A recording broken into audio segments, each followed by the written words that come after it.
Hello guys, আসসালামু আলাইকুম। আপনারা সবাই কেমন আছেন? আশা করি সকলেই ভালো আছেন। Welcome cute mini kitchen. চলে এলাম আবারও নতুন রেসিপি নিয়ে। আজকে আমি রান্না করব পাঙাশ মাছের ঝাল। ফার্স্টে আমি মাছের মধ্যে জল দিয়ে দিচ্ছি কারণ ফ্রিজে যেহেতু ছিল। এবার আমি কি দেবো সেগুলো আমি নিয়ে নিয়েছি। আমি সবকিছু যেহেতু ছিল এবার আমি জলের মধ্যে দিয়ে এটাকে ভালো করে ধুয়ে নিচ্ছি। আমার ধোয়া হয়ে গেছে। এবার যে মাছটাকে আমি বরফ ছড়ানোর জন্য রেখেছিলাম সেটা আমি আস্তে মাছটা তুলে নিচ্ছি। তো দেখতে পাচ্ছ বন্ধুরা বরফটা ছেড়ে গেছে। মাছগুলো আমি একটা পাত্রের মধ্যে রেখে দিচ্ছি। দিয়ে এর মধ্যে আমি মশলাটা মাখিয়ে নেব। ফার্স্টে আমি হলুদ গুঁড়ো, লঙ্কা গুঁড়ো আর দিয়ে দিচ্ছি লবণ।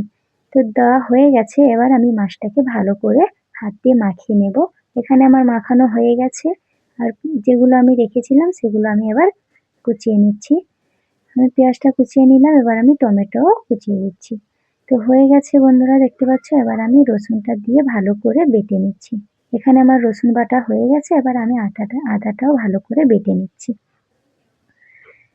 বাটা হয়ে গেছে। এবার আমি সরষে দিয়ে এবার এটাকে আমি ভালো করে বেটে নিচ্ছি।